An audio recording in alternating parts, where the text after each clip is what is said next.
You can do comedy about anything that has strong stereotypes, and there are strong stereotypes about economics and economists. That economists are hyper rational and sort of money grubbing, and so I have jokes about how you might be an economist if you think that America's next top model should be an endogenous growth model with technological change. You might be an economist if you don't read human interest stories because they don't interest you. You might be an economist if you've ever gone to a bank or other financial institution in the hopes of getting a date. You might be an economist if you adamantly refuse to sell your children because you think they'll be worth more later. So, broadly speaking, if you think about things for long enough, almost anything is funny in economics. That is very useful. Is there anything you can't joke about? Anything too edgy, too offensive that people find? Well, the general rule in comedy is that it's fine to punch up, but you shouldn't punch down. So the general rule in comedy is that it's okay to punch up, but you shouldn't punch down. So you can make fun of economists, you can make fun of rich people. You have to be a little careful if you're making jokes that suggest that you might be making fun of poor people. Yeah.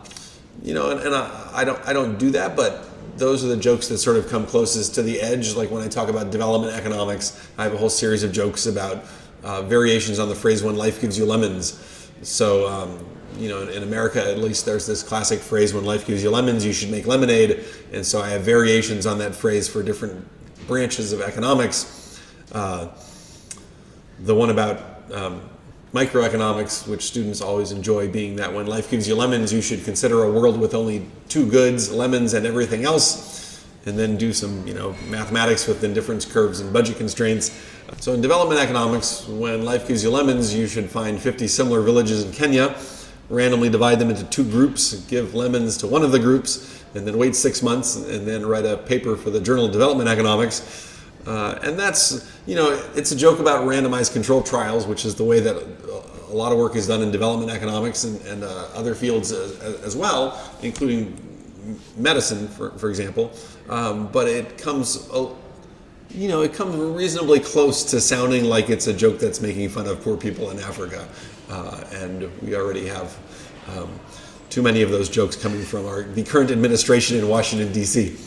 Indeed. So what about your audiences? Do they have to be hard, properly educated economists with PhDs and everything to get it? Or can you be just a sort of vaguely aware of economics or what? Yeah, I mean, the more properly educated or perhaps improperly educated you are, the better off you'll be in terms of getting all of my jokes. And there are times when I sort of geek out.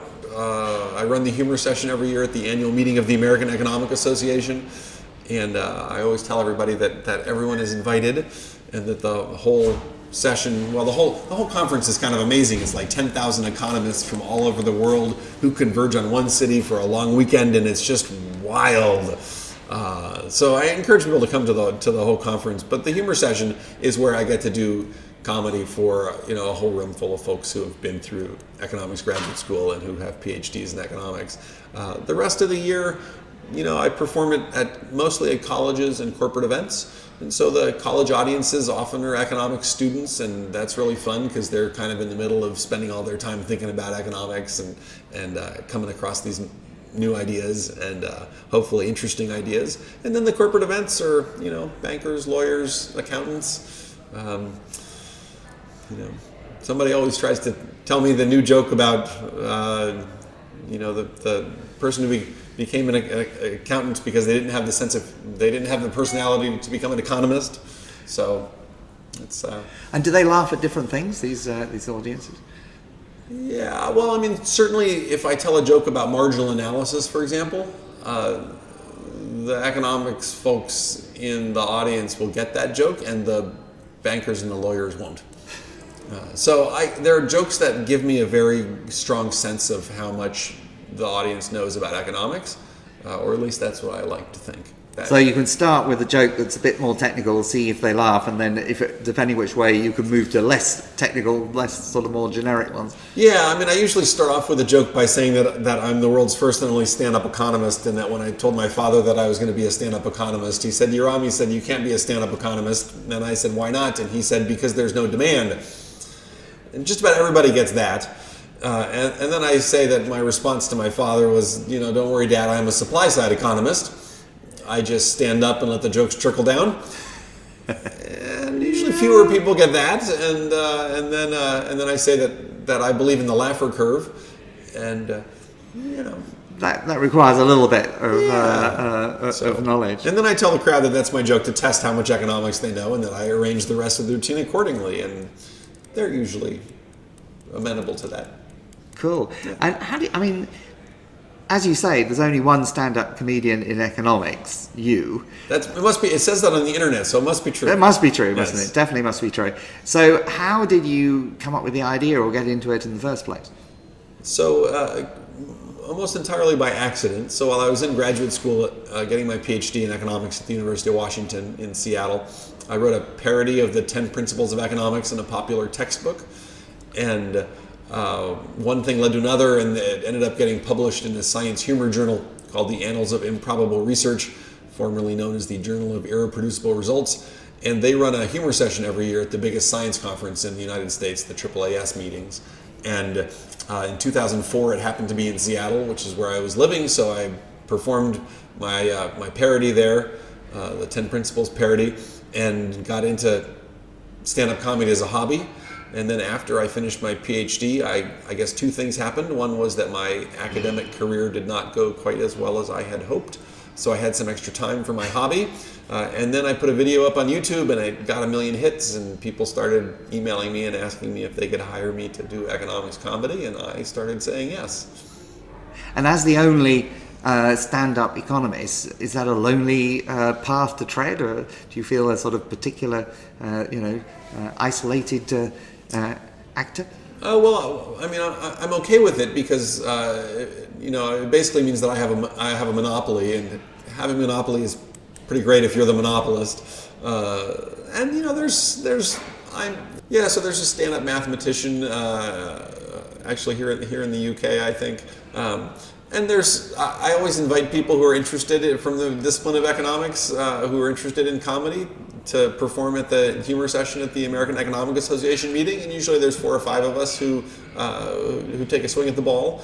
And most of those folks, it turns out, have better things to do with their lives than actually try to make a living doing stand-up comedy about economics.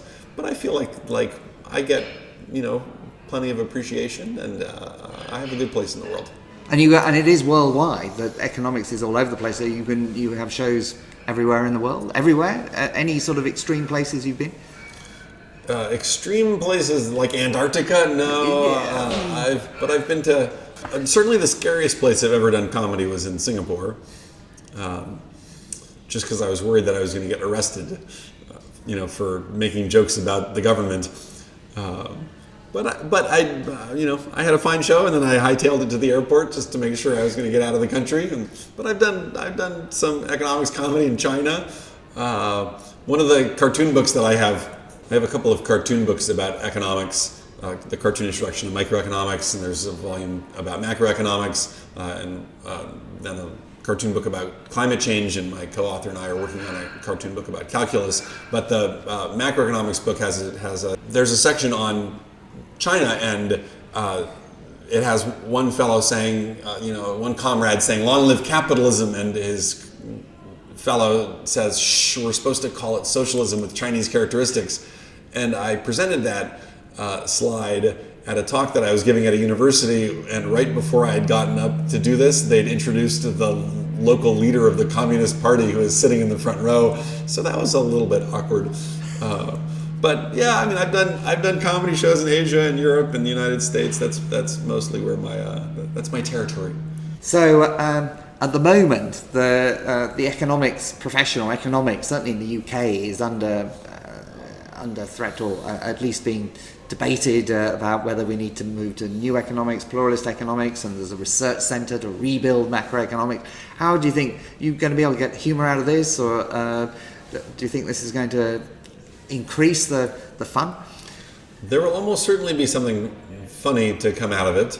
I will confess that it's quite far from my own particular area of interest. When I do serious economics work, I work on climate change and carbon taxes, and a lot of the economic theories in that realm sort of are pretty standard, what I would call neoclassical economics. Pigovian taxes, the idea that we should have higher taxes on bad things and lower taxes on good things, which is the sort of the idea that I work on in academia and also in the activist world.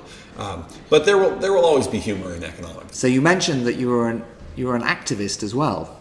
Tell us more about that. Yeah, I do. I work on carbon taxes, and so I work on carbon taxes. And in 2016, I was the founder and co-chair of the first ever carbon tax ballot measure campaign in the United States. It was in Washington State, not Washington D.C., but Washington State. And it was, it was a good measure that we had a good grassroots group that collected 360,000 signatures to put this on the November 2016 ballot. You may not have heard of it because there was some other stuff on the November 2016 ballot that dominated the airwaves. We ended up losing, but it was a good effort, and it was a good policy. It was, let's have a carbon tax, a tax on fossil fuels to encourage businesses and households and utilities to move away from fossil fuels, and we used the revenue to cut the state sales tax and reduce some business taxes for manufacturers and provide a tax benefit for low-income working families. So it was a strong policy, and I think it's an idea that will be back in years to come. And what was the vote? We ended up with 41% of the vote. Yeah, that's good.